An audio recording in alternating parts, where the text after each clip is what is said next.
El periodista argentino Jorge Lanata fue uno de los primeros en utilizar la palabra grieta para definir la situación política de su país. Lo hizo durante una ceremonia de los premios Martín Fierro. Hace más de 20 años que yo vengo a estas fiestas del Martín Fierro y nunca vi en ninguna antes lo que acá se puede percibir un poquito, no mucho tampoco, ¿viste? Pero cuando alguien dice algo, alguno silbe, o que otro diga viva tal o viva tal otro, no es muy violento, ¿no? Es casi imperceptible, pero está pasando. Yo creo que hay como una división irreconciliable en Argentina, y a esa división yo la llamo la grieta, la grieta. Y yo realmente creo que la grieta es lo peor que nos pasa. Es lo peor que nos pasa. Y creo que incluso va a trascender al actual gobierno. El gobierno en algún momento se irá, vendrán Florencia, Máximo, Néstor Iván, lo que sea, y después se irán, y la grieta igual va a permanecer. Porque la grieta ya no es política, es cultural. De ahí en más la palabra grieta forma parte del día a día en los medios de comunicación del vecino país. ¿Pero qué pasa en Uruguay? ¿Existe una incipiente grieta en la política? En general los políticos uruguayos evitan hablar de grieta cuando se los consulta. Sin embargo, algunos hechos de los últimos tiempos hacen que por lo menos nos hagamos la pregunta. En lo peor de la pandemia de coronavirus, el gobierno y la oposición tuvieron duros cruces, por ejemplo, respecto a los fallecidos. La relación entre el saliente presidente del Frente Amplio y el presidente de la República fue nula y el diálogo casi imposible. Hubo otros ejemplos, sin embargo, de acercamiento entre oficialismo y oposición en nuestro país. La pregunta, ¿hay grieta en Uruguay? ¿Está dividida la sociedad uruguaya? Lo planteamos en esta nueva mesa de conversación de nuestro viernes aquí en el programa. Los vamos incorporando de a uno a los tertulianos. Recibimos a Javier Massa, licenciado en Filosofía, magíster en Comunicación, coordinador docente del Departamento de Humanidades y Comunicación de la Universidad Católica. Javier, bienvenido, muchas gracias por acompañarnos. Buenos días, muchas gracias por la invitación. Un gusto estar acá para conversar con ustedes. También ya recibimos a Heber Gato, doctor en Derecho y Ciencias Sociales, ensayista, ex profesor de la Universidad de la República, columnista. Gato, bienvenido, ¿cómo está? Un gusto estar con ustedes, un placer. Muchas gracias, doctor. También se incorpora a esta mesa de conversación Graciano Pascale, abogado, comunicador, periodista. Graciano, ¿cómo estás? Buenos días. Tenés el micrófono en mute, Graciano, si lo podés habilitar, porque no te estamos escuchando. Ahí lo está. Ahora sí. ¿Me escuchan ahora? Bueno, disculpen el inconveniente. Muchas gracias por la invitación, por acompañarlos, muy contento en esta radio que además, por muchas razones que ustedes conocen, la llevo muy cerca mío. Y se va a incorporar en minutos nada más Selva Andreoli también, publicista, maestra bioquímica, que también nos ha acompañado en otras instancias de tertulia y de conversación aquí en Radio Oriental. Bien, vamos a comenzar con la pregunta disparador, si hay grieta, si no hay grieta en el Uruguay, y vamos a estar conversando en definitiva de política, de la actualidad política en el Uruguay. Me gustaría comenzar con Javier Massa. ¿Qué visión tenés sobre este tema? ¿Qué análisis primario se puede realizar sobre la palabra también grieta que se ha instalado en el Río de la Plata, por lo menos, es de los vecinos, pero de alguna manera lo que pasa en Argentina muchas veces cruza el charco? ¿Qué pensás sobre esto, Javier?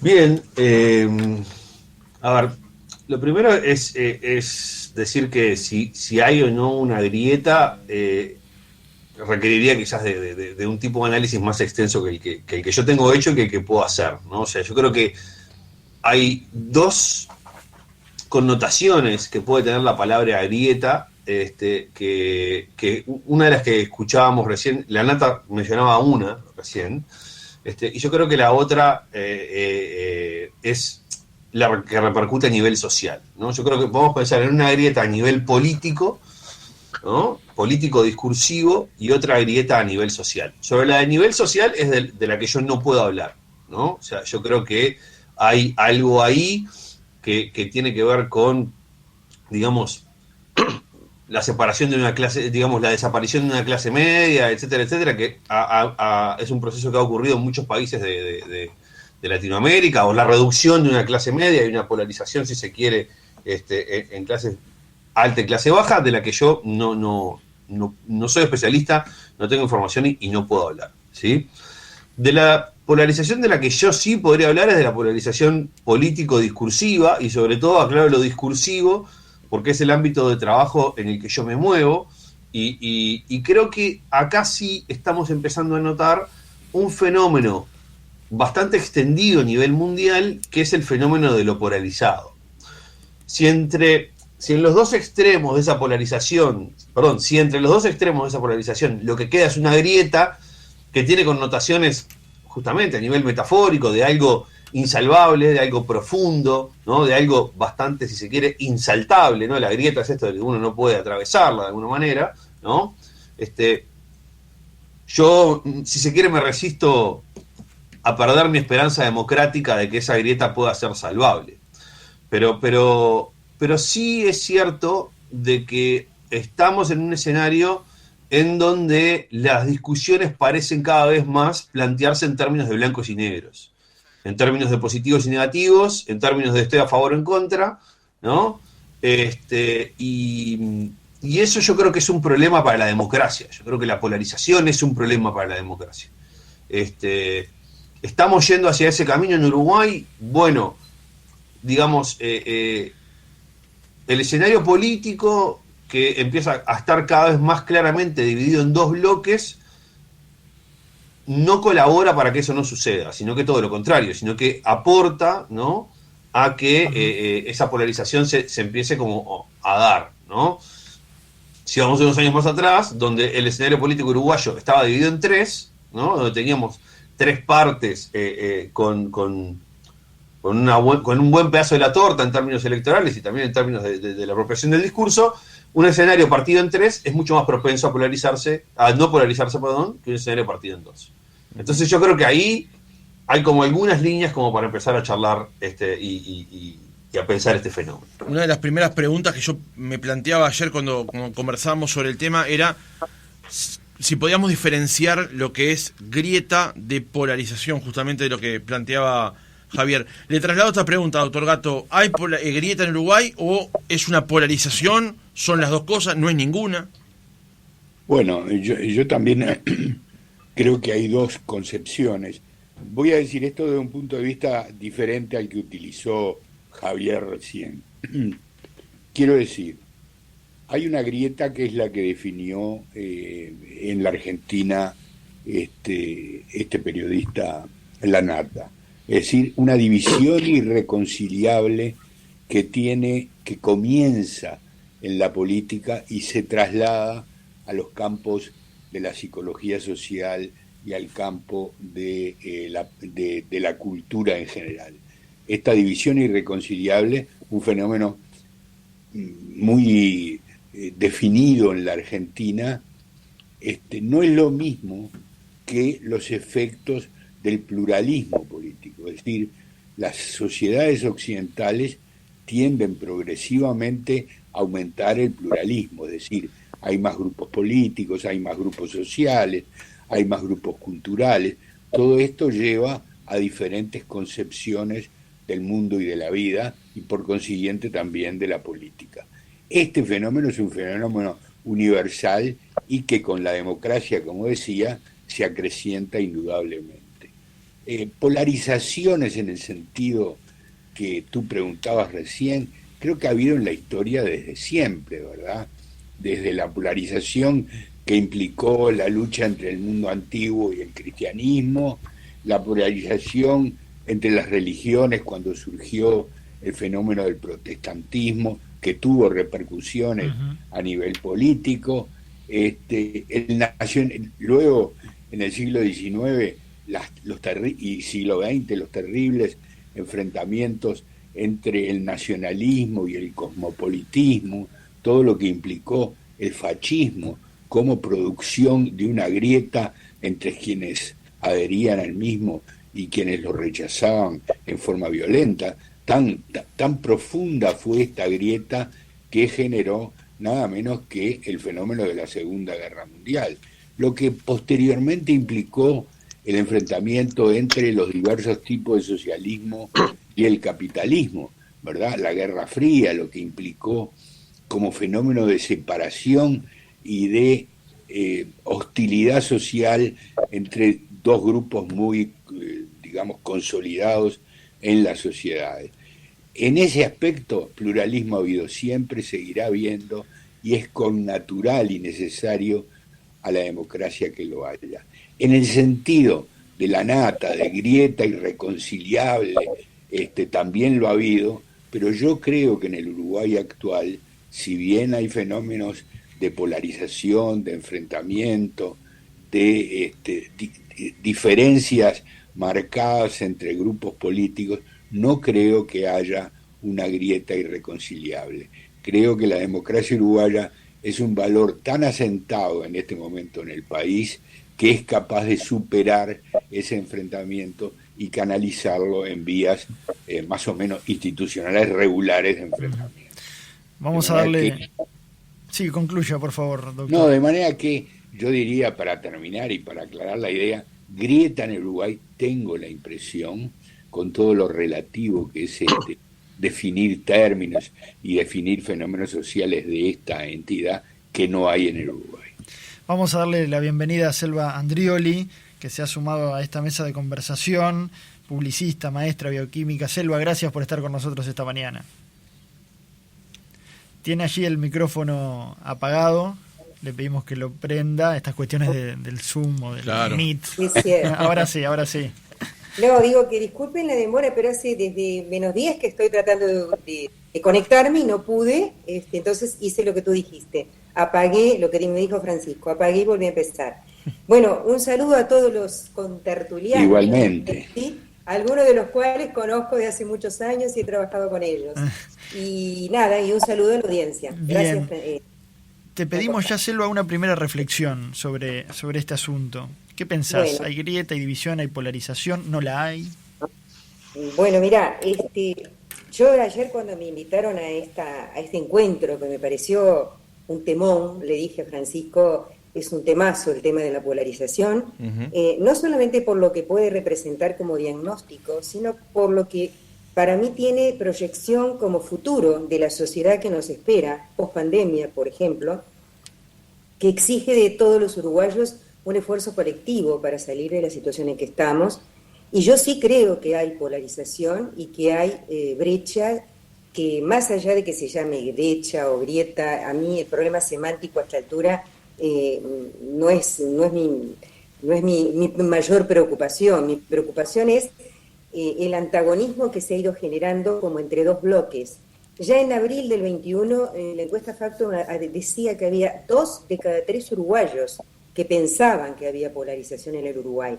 Y yo creo que el fenómeno de la pandemia lo ha demostrado y ha generado, no solamente en las redes, que es, digamos, un vehículo, yo diría, el más vertiginoso y el más sin límites para el insulto o el agravio, pero en las redes es donde más se nota quizá esto, pero también en aspectos de la propia dirigencia política, ¿no? En expresiones que han surgido en la dirigencia política y en el propio presidente de la República. Para poner un ejemplo, cuando él habla del carancheo, se está expresando también marcando más que un agonismo, un antagonismo con otros sectores que piensan distinto. Entonces, yo creo que sí hay polarización y que es una cosa dañina desde el punto de vista de la posibilidad de construir con el otro, con el que es disidente, con el que piensa distinto, una salida a un Uruguay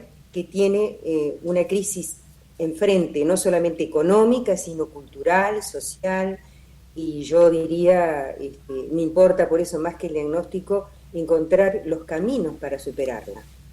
Yo comparto lo que dice Selva, y le voy a preguntar a Graciano la misma pregunta que hemos hecho en esta primera vuelta, pero ya planteando la segunda pregunta. Si hay grieta o polarización en Uruguay, y además comparto el tema de que no discutamos lo semántico, pero la otra parte es si hay quienes alimentan esa grieta y después hay quienes intentan surcir esa grieta. Graciano, ¿cuál es tu primera impresión sobre el asunto? La primera es que el gran hallazgo que tuvo Jorge Lanata es el de darle un nombre nuevo a un fenómeno viejo, sobre todo viejo en la República Argentina. Quienes seguimos la historia y las vicisitudes, los vaivenes de la política argentina contemporánea, digamos así, y también histórica, sabemos que esto es así. El peronismo marcó un quiebre muy, muy abrupto en la historia política argentina. ¿Quién no recuerda las expresiones gorilas que los peronistas usaban para referirse a quienes se oponían a ellos, por ejemplo? O sea que en la Argentina el fenómeno es muy viejo y el hallazgo de la nata es simplemente haberle puesto un nombre a un fenómeno muy, muy antiguo en la República Argentina, con raíces muy profundas, y un proceso en el cual los uruguayos nunca nos reconocimos, porque no tuvimos el fenómeno del peronismo. Yo creo que la clave de la división argentina es justamente el surgimiento de un movimiento político, social, sindical, vertebrado en torno del ejército en su primer momento, que generó una situación completamente atípica en las sociedades democráticas occidentales. Habría que remitirse al fenómeno del fascismo europeo para encontrar algo análogo. Y eso nosotros como uruguayos, habitantes de ese pequeño país modelo, ¿no?, del que hablaba Valle, nos rechinó siempre. Y por eso nos rechina ahora también la expresión grieta, porque sentimos que está, digamos, forzadamente ingresada al vocabulario y a la práctica política uruguaya. Dicho esto, me parece que se puede también ver este fenómeno que existe, que no lo podemos negar, más allá del nombre que se le quiera poner. Yo creo que este fenómeno existe en una, digamos, con un ropaje diferente al que conocíamos en nuestra propia sociedad. Una sociedad también, por supuesto, dividida por cuestiones políticas, incluso hasta enfoques religiosos. Basta recordar, y Heber seguramente en esto tiene más autoridad que yo, los enormes conflictos que se vivieron a principios del siglo XX en Uruguay, entre clericalismo y anticlericalismo, o sea, debates increíbles con una violencia que hoy llamarían la atención. O sea que siempre existió este tipo de enfrentamientos en la sociedad uruguaya por distintas razones. El fenómeno, a mi juicio, nuevo, y creo que se expresa sobre todo a raíz de la caída del muro de Berlín, y lo pongo como un ejemplo para, digamos, graficar el fin de una experiencia política, sobre todo europea y también americana. La caída del muro de Berlín como que llevó incluso a algunos historiadores a hablar del fin de la historia. En algún momento se puso de moda también esta expresión. ¿Qué quiere decir? Quiere decir que el debate político como lo conocimos, como nuestra generación lo conoció, lo vivió, y lo vivió incluso con mucha intensidad, ese debate político desapareció porque hubo un modelo que colapsó, que desapareció, que se demostró que no funcionaba. Entonces, esa polarización, para usar esa expresión, que nuestra generación conoció, que el mundo occidental conoció, desapareció. Las posiciones se fueron acercando. O sea, hoy, desde el punto de vista económico, los países que antes habían apostado por el socialismo o el comunismo, como le quieran llamar, el capitalismo de Estado, el nombre que ustedes quieran, practican un tipo de economía abierta más o menos similar. Lo vemos en Vietnam, lo vemos en Rusia, lo vemos en China. ¿Y qué ha pasado con esto? ¿Cuál ha sido el fenómeno paralelo a esto? El descaecimiento de lo que podríamos llamar las ideologías reflejadas en los partidos ha traído como consecuencia, entre otras consecuencias, el surgimiento de movimientos, causas en la sociedad.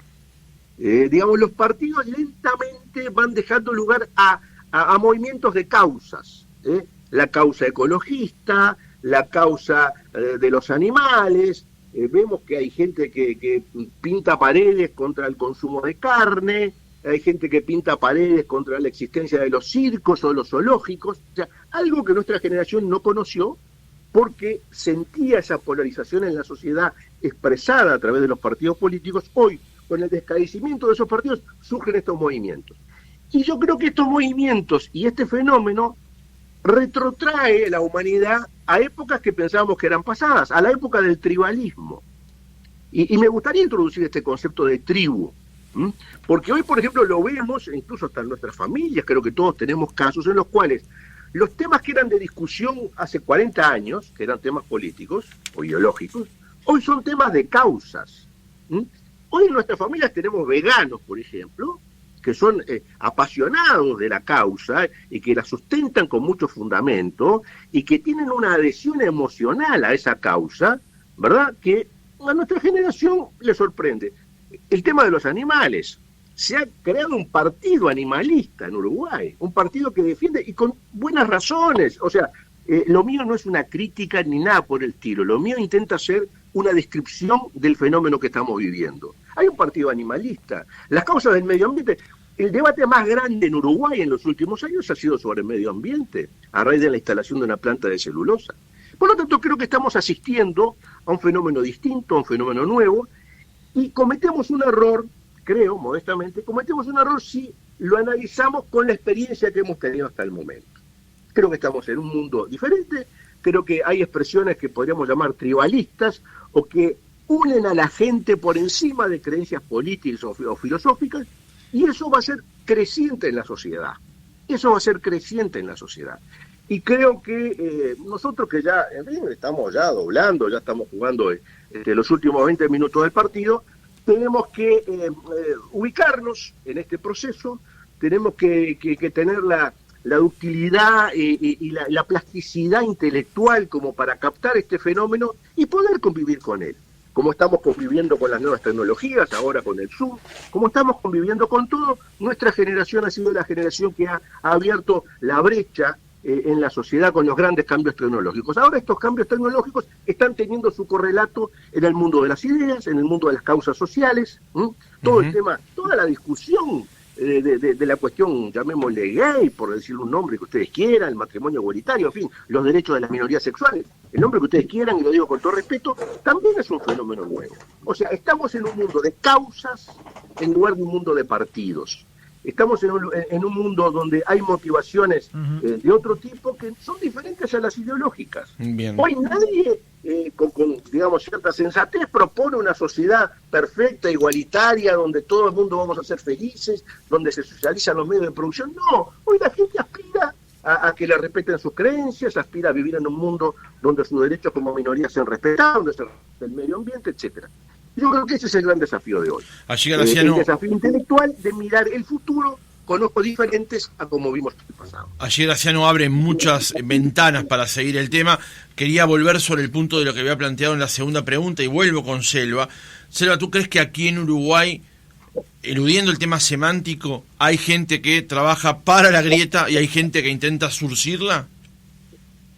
Bueno, a ver, yo creo que leí una entrevista muy interesante de Gerardo Caetano sobre cómo fue la historia de los uruguayos en política, de las familias ideológicas, que de alguna manera siempre salieron en sus luchas, que las hubo, obviamente, sobre todo entre los partidos más tradicionales, salieron mediante pactos.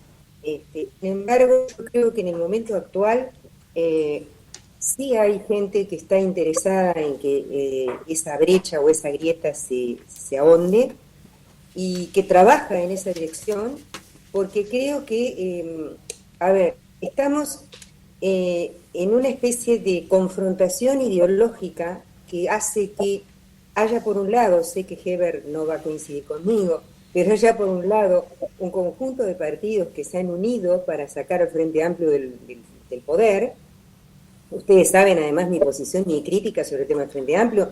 Yo por primera vez en mi vida este año no voto en blanco, no voté ni a la coalición ni al Frente Amplio, pero sí percibo que los une un objetivo común, que es ese, que va más allá de determinados matices y que incluso cobija, no porque algunos digan, bueno, el Frente Amplio tampoco es homogéneo, el Frente Amplio también tiene sus contradicciones, pero sí cobija partidos muy distintos y partidos con historias incluso diferentes, como la del Partido Colorado y particularmente el herrerismo, más que el Partido Nacional, porque las corrientes wilsonistas prácticamente se están subsumiendo en el herrerismo, ¿no? Por lo menos no tienen participación tan activa como antes. Entonces, a mí me da la sensación de que sí, esa pregunta que tú hiciste, Francisco, hay gente que está, no sé si la está surciendo, sí sé que hay gente que está interesada en que esta grieta se ahonde.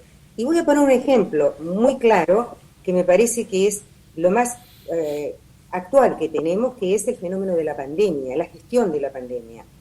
En esa gestión de la pandemia hubo personas que llegaron a negar así abruptamente y se enojaron y consideraron que era mentira, que el concepto de muertes evitables, que es un concepto científico que la medicina admite, era válido y que era un agravio al presidente, y que era prácticamente, llegaron a decir algunos, llamarlo un genocida, etcétera, etcétera, etcétera.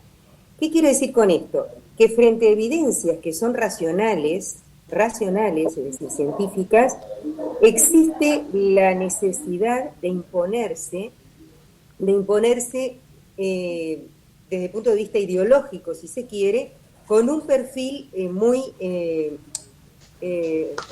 yo diría, de aplanadora, ¿no? Es decir, de hacer un relato, que además todos repiten el mismo relato, y que es negar la realidad digamos, que se ve a luces, se vio que en 2-3 meses nosotros tuvimos la mayor parte de muertos en el Uruguay. Es decir, no había datos objetivos que sustentaban la teoría de que no se había seguido el camino correcto que había pronosticado el GACH.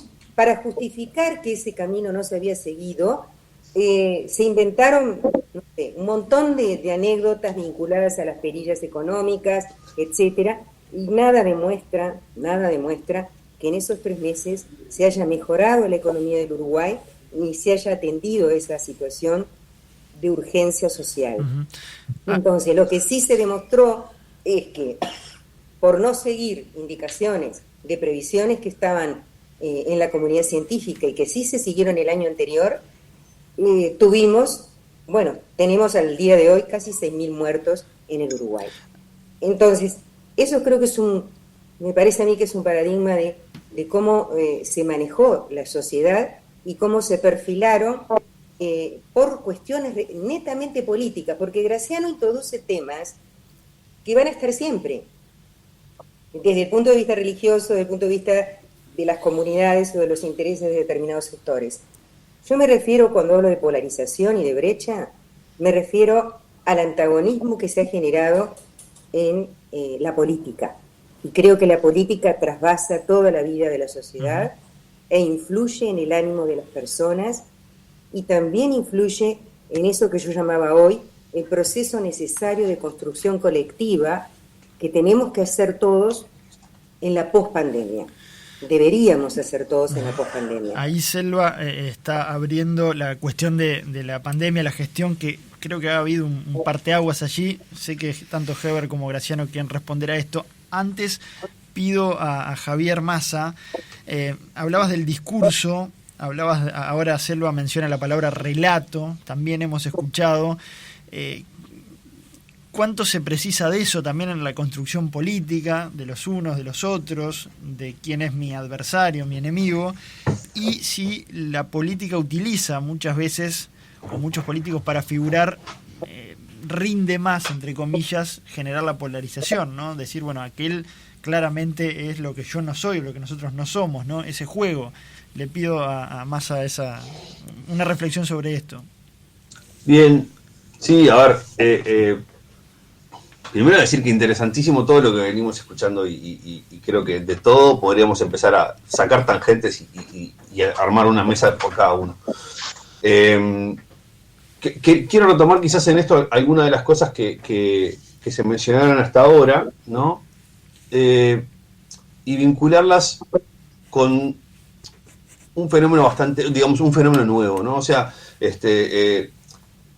Heber y Graciano, y creo que Selva también, venían diciendo esto bueno, esto no es nuevo, esto no está sucediendo ahora por primera vez, o sea, hemos tenido sociedades polarizadas, etcétera, etcétera, pero hay un fenómeno que sí es bastante nuevo y que para mí no puede ser considerado de manera aislada a la expresión de la polarización que estamos viviendo en este momento, que es el fenómeno del discurso en redes, ¿no? ¿Y qué es lo que sucede? Ya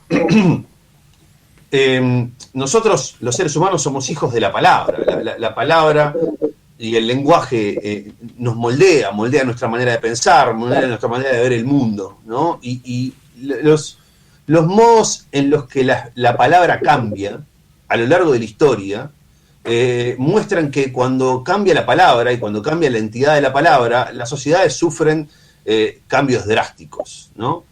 Cuando apareció la escritura, hace 3.000 años, hace 2.500 años, 2.600 años en el mundo antiguo, o más incluso, ¿no? O sea, pero cuando la escritura se instala en el mundo antiguo, produce un cisma brutal en la cultura, y Sócrates, por ejemplo, se niega a escribir, ¿no?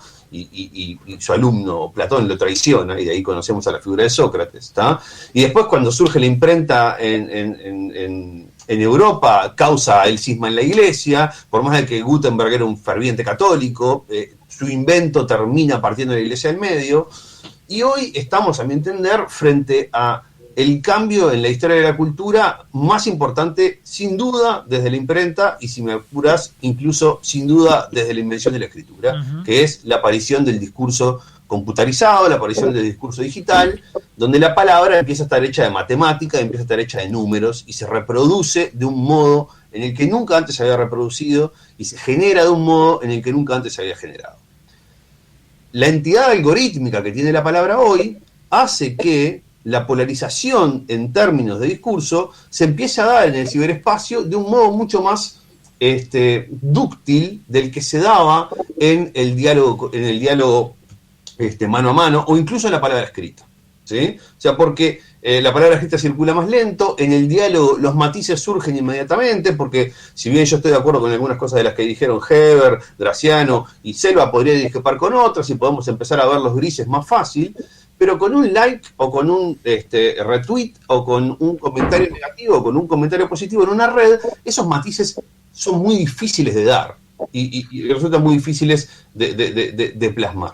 Y esto hace que el discurso en redes empiece a contagiar a los otros discursos que se empiezan a dar en la sociedad, y nos empiezan a pasar cosas como que cuando escuchamos un discurso o un debate en vivo, ¿no? De personas en carne y hueso, hablando como estamos hablando nosotros ahora, oralmente, la gente ya está apurada por ponernos la etiqueta, por decirnos, bueno, a ver acá quién está de qué lado de quién, ¿no? Claro. Y a ver, y Selva es pro gobierno o es anti gobierno, y Graciano está de qué lado, del lado del gobierno o del lado de la oposición, y Javier, ¿de qué lado está? ¿No? Y eso tiene mucho de algo que también mencionaba Graciano, que es esto de pensar en el diálogo entre ideas o en la expresión de ideas como algo que Paul Levinson, un mediólogo norteamericano, dice: pensar en la ideología como camiseta,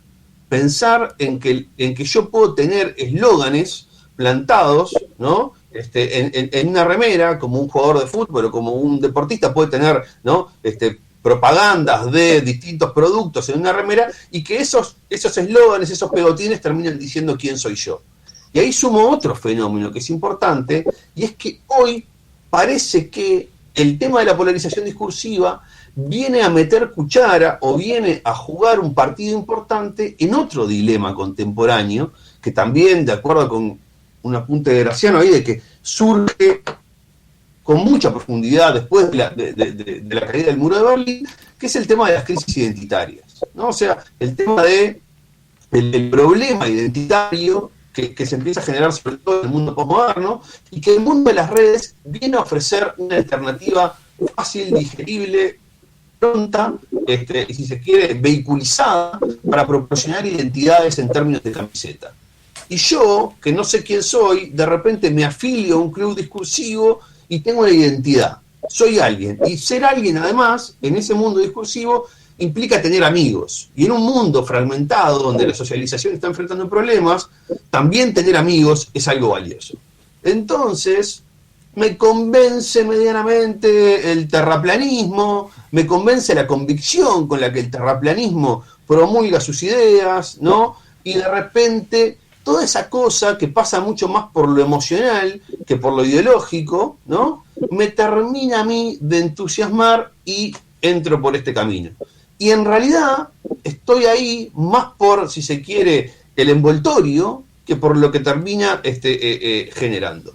Y eso, a su vez, ese envoltorio para mantenerse, necesita mantenerse polarizado, necesita mantenerse en el nivel de la pancarta, en el nivel del grito, en el nivel de la protesta, en el nivel de lo emotivo, porque eso es lo que genera afiliación emocional.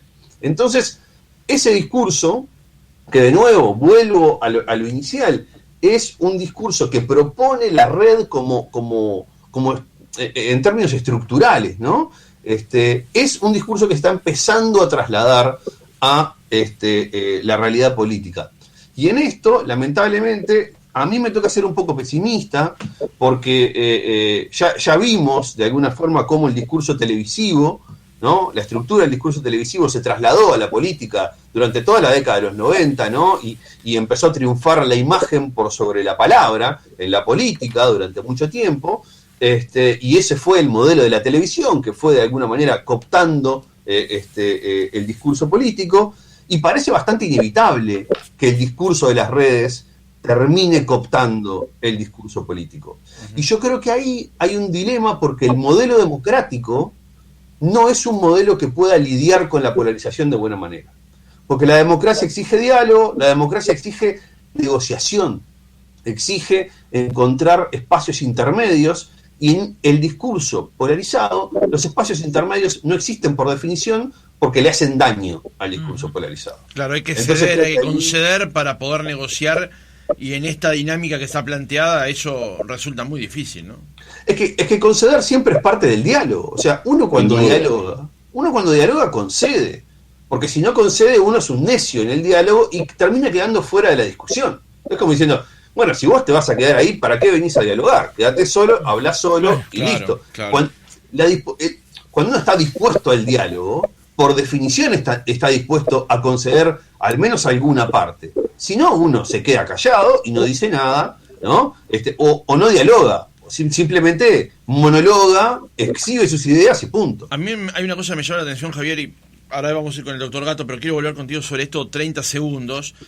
Es que los mismos políticos que vemos en redes sociales actuar de una manera, tal vez, no quiero decir altivo, pero sí planteando en esta dinámica que vos haces mención, luego en el Parlamento funcionan en ese otro marco democrático, ¿no? Entonces nosotros quedamos como enredados en a veces camisetear con alguien que en el Twitter, en Facebook, en ese debate digital es de una manera, pero llega el momento del Parlamento y actúa de otra.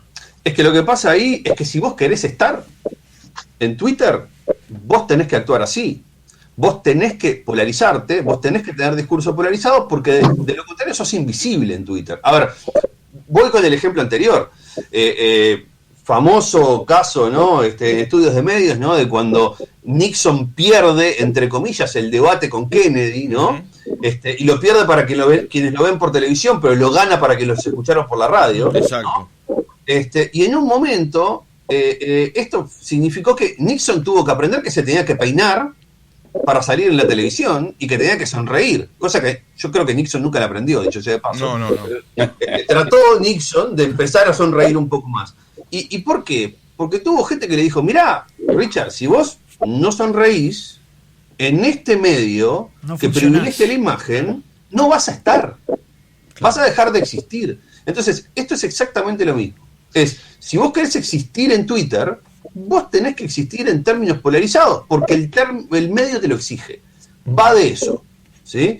Va de fogonear ideas. Y fíjate simplemente el modelo de comunicación. Es un mensaje al cual la gente le pone me gusta, o le dicen no me gusta, sos un tarado, abajo en los comentarios. Ese modelo de comunicación exige eso. Exige opiniones polarizadas para que vos puedas estar.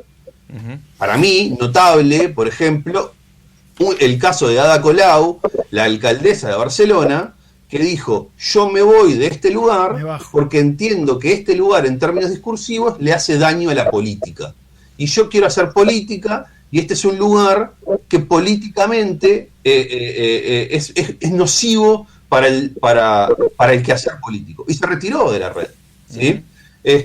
Me parece que son como algunos indicios de cosas que pueden estar empezando a suceder en este nuevo escenario. Para cerrar este tema, el doctor Carlos Loaiza, un amigo de la casa que ha salido en este programa, pero además conocido personal, en su cuenta de Twitter pone opiniones personales, RT es interés, no endorsement.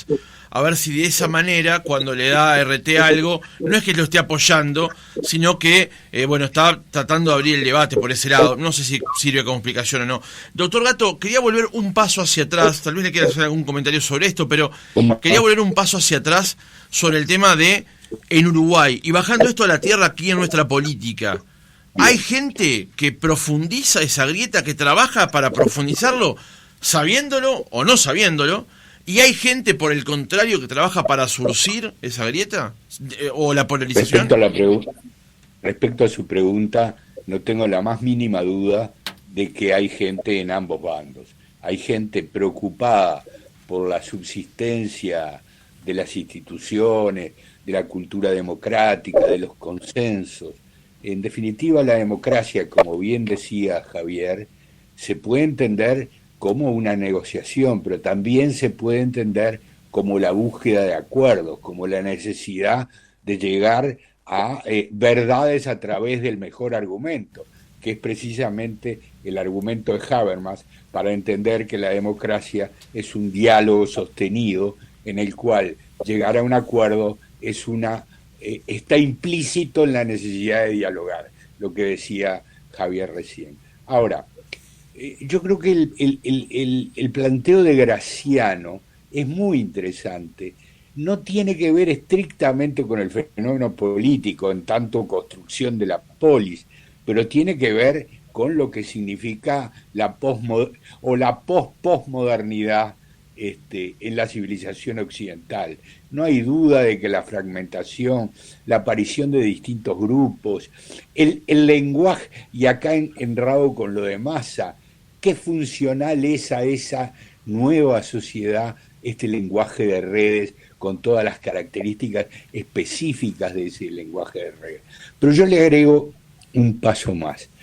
A este lenguaje y a este tipo de civilización posmoderna en la que estamos ingresando, ¿no le es funcional también desde el punto de vista político el populismo como partido político? El populismo no nació en la sociedad actual, nació sin duda en el siglo XIX, pero es absolutamente adecuado para esta realidad social que mencionaba Graciano y para este discurso polarizado que señalaba Javier. Es capaz de continentar ambas expresiones y se lleva muy bien con ambas, porque el discurso populista, en definitiva, ¿qué es? Es la quiebra del discurso ideológico. El discurso ideológico del siglo XIX y del siglo XX, ¿verdad?, el siglo de las ideologías, supuso el enfrentamiento de ideas muy marcadas, muy nítidas, muy estructuradas, muy construidas. Eso fue el marxismo, y eso en alguna medida, en un grado inferior, pero también en alguna medida, fue el fascismo, ¿verdad?, el nacionalismo fascista. Esos discursos tenían un peso específico, que requerían partidos estructurados, partidos armados. Todo eso desapareció. Si ustedes quieren, la Argentina es un ejemplo típico de la grieta, o, para llamarlo de otra manera, de las polarizaciones del siglo XX, en la medida que supo siempre albergar partidos populistas, siempre, a partir de 1930, digamos el gobierno de Uriburu en adelante. Estuvo muy adaptado en sus estructuras, como si tuviera un adelanto sociocultural a partidos populistas. Esos partidos populistas son, por ejemplo, el otro día Alberto Fernández hizo una presentación pública y mostró en qué medida el gobierno era proclive a las identidades de género que no fueran bipolares, ¿verdad? Permanentemente está manejándose con un discurso ecológico, ¿verdad? Está albergando dentro de esa estructura que es el Partido Populista Argentino, típicamente, está albergando todos estos tipos de fenómenos identitarios que señalaban Javier y Graciano. Y me parece que eso es una característica de los nuevos tiempos, ¿verdad? Entonces, ¿en qué medida esos partidos son aptos para el nuevo discurso y para digamos, generar conflictos identitarios, conflictos de grupos y todo demás, es clarísimo que es así. Y yo creo, y ahora vuelvo al Uruguay siguiendo tu pedido, que el Frente Amplio, si bien no es un partido populista, está en proceso, está en una dinámica de acercarse a las características de un partido populista. ¿Por qué? Bueno, porque perdió su ideología que hasta el 89 era muy clara y muy conformada y muy estructurada, progresivamente, como lo decíamos, la ha ido perdiendo. En esa medida se adapta a un partido populista y en esa medida está albergando ese discurso que es propicio a generar o ayudar a algo que se denomina grieta. Yo creo que no es una grieta en el sentido argentino, pero es una polarización de nuevo tipo al cual el Uruguay está asistiendo progresivamente. Ingresamos en la recta final. Antes quiero conocer la opinión de Graciano respecto a la realidad uruguaya. ¿Cómo se sigue? Hubo un gesto, o por lo menos así lo entiendo, entre el presidente de la República, Lacalle Pou, y el nuevo coordinador del Frente Amplio, Ricardo Ehrlich, un acercamiento, un diálogo. Ehrlich dijo una frase que me pareció interesante: hoy mucha gente prefiere pelearse a escucharse, lo dijo después de ese encuentro, pero claramente, como también lo planteaba Selva, la cuestión de la pandemia generó algunas rispideces y algunas fracturas importantes en la política nacional. ¿Cómo se sigue adelante, Graciano? ¿Cómo lo ves? Sí, yo creo que ahí importan mucho las personalidades, ¿no? Creo que la personalidad de Ehrlich es muy diferente a la de Miranda, y creo que el presidente de la calle está encontrando un interlocutor con el cual puede intercambiar a cierto nivel. Pero me gustaría, si ustedes me permiten, detenerme en un aspecto que señaló, que introdujo, mejor dicho, Javier, en este intercambio tan rico, tan fermentado, que es el tema de las redes sociales. Y quiero hacerlo con un sesgo diferente al que él lo señaló, o un sesgo complementario, si ustedes quieren. Y es el hecho de que, y lo puedo decir, digamos, a esta altura de mi vida, con algún conocimiento de causa, porque toda mi vida estuve en la comunicación, desde que tengo uso de razón, estuve vinculado a los medios. Y él hizo muy bien, Javier hizo muy bien, digamos, la historia del surgimiento de la escritura, la imprenta, y llega a las redes sociales. En el medio está la radio, la televisión, por supuesto. Pero ¿cuál es el gran fenómeno de las redes sociales que hasta ahora ustedes no mencionaron y que yo quiero introducir? Genera un sentimiento de horizontalidad en la comunicación. Esa es a mi juicio, esa es la gran novedad. Estamos todos a un clic de distancia, todos. Y en la política tiene un efecto arrollador, tiene un efecto devastador. En otras instituciones también, en la religión también. Pero en la política se terminan los liderazgos verticales. Ahora somos todos iguales. Todos en 140 o 280 caracteres podemos expresarnos en un pie de igualdad. Y tenemos la posibilidad de llegar y de retrucar al instante. Y esto es una cosa formidable. Yo creo que no asumimos todavía el impacto en la democratización de la comunicación que tienen las redes. A mí, lo voy a poner como un ejemplo, porque a mí me impactó la primera vez que lo vi y me sigue impactando todavía hoy. Ustedes saben, yo soy muy activo en las redes, sí, claro. Encontré realmente allí un medio de comunicación bidireccional. Yo creo que este es el gran fenómeno de las redes, ¿no? Porque uno siempre estaba acostumbrado a escribir en un diario, a hablar en la radio, en la televisión, y cada tanto escuchaba algún eco. Ahora uno se expresa y al instante tiene la respuesta, y eso es formidable. Y a mí lo que siempre me chocó, me descolocó, por ejemplo, es ver al Papa, a Pontifex, apareciendo como un tuitero más. O sea, yo vengo del mundo católico, además soy hijo de italianos y vengo de esa tradición, digamos. Mi madre se llama Asunción, mis tíos se llaman Jesús y Pietro Pío. O sea, vengo de una tradición católica muy profunda, donde obviamente la figura del Papa era una figura que estaba por encima de todo. Y ahora el Papa está tuiteando.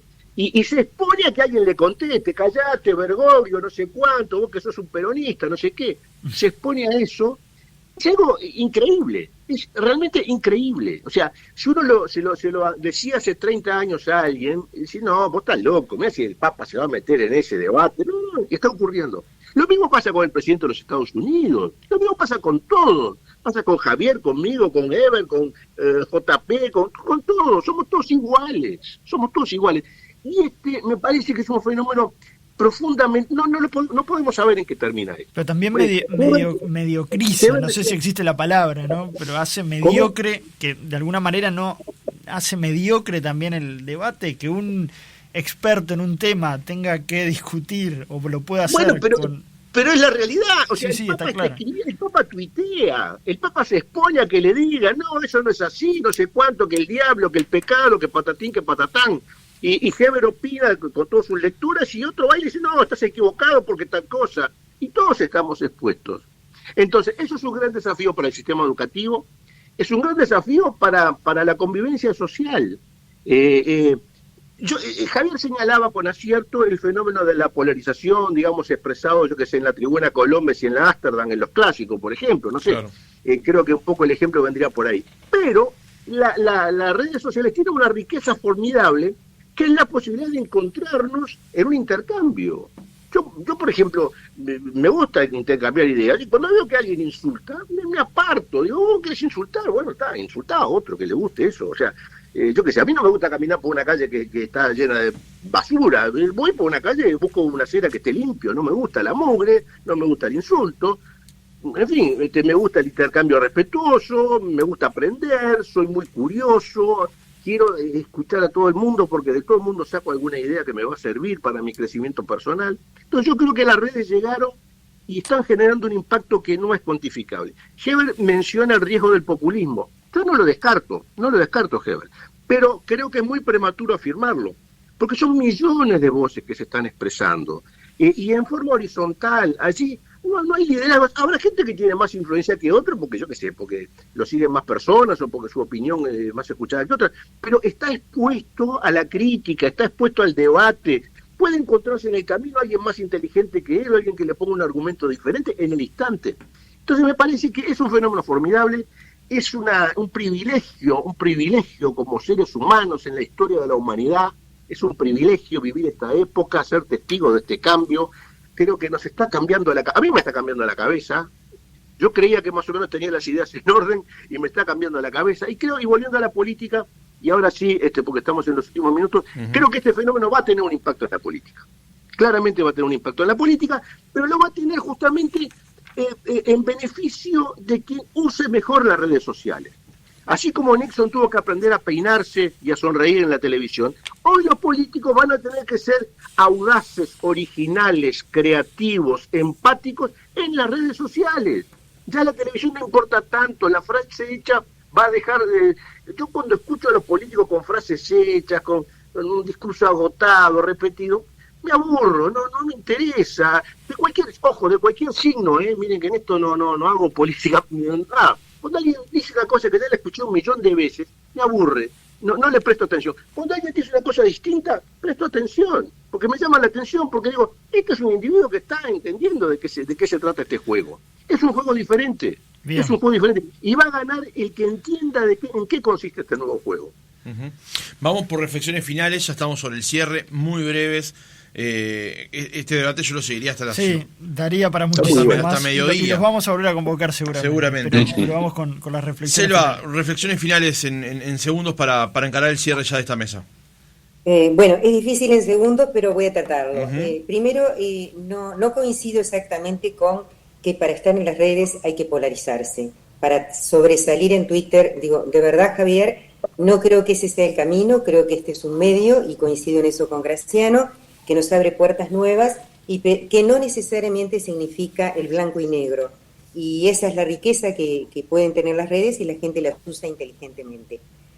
Segundo, no coincido tampoco con Heber diciendo que el Frente Amplio no tiene ideología. Yo creo que todos tienen ideología. La ideología no ha desaparecido de la faz de la tierra y de una u otra manera se manifiesta. Y no creo tampoco que, si bien es cierto que de parte del Frente Amplio el sufrimiento de su pérdida ha hecho que se transforme en una oposición a veces agresiva y hostil, creo que también de parte de un gobierno, considero que todos, pienso que en esto vamos a coincidir, es un gobierno esencialmente presidencialista, donde Luis Lacalle es el que tiene la sartén por el mango, a diferencia de otros gobiernos que han tenido, digamos, Lacalle Pou es el que define y decide en todo.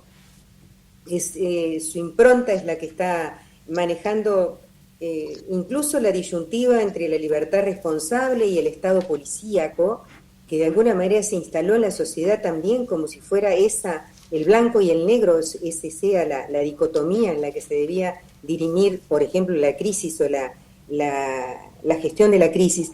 E insisto mucho en el tema de la gestión de la crisis, porque la gestión de la crisis trajo un escenario diverso al Uruguay, donde efectivamente había que centralizar ciertas decisiones, y fue muy acertado apelar a la comunidad científica y muy desacertado luego apelar al personalismo, diríamos, de tomar decisiones de manera, yo diría, arbitraria, en algunos casos hasta arbitraria. Entonces, yo creo que sí, que volviendo al tema nuestro y al Uruguay, en el Uruguay el fenómeno de la polarización se ha acentuado, y repito, no es un fenómeno positivo para la democracia, y creo que deberíamos ayudar a surcir, no solamente para no perdernos los matices, los grises de una realidad que nunca es blanco y negro, sino también para enriquecernos y poder salir de encrucijadas que se nos van a plantear a futuro. Si yo creo que sin diálogo y sin una actitud constructiva, el Uruguay no sale. Y así como estamos cada vez más confrontados, y lo repito, pero también desde el propio gobierno. No se olviden que Luis Lacalle dijo en el comité israelita que si el FA ganaba, eso lo dijo en plenas elecciones, si el FA ganaba por cuarta vez consecutiva el gobierno, era una dictadura.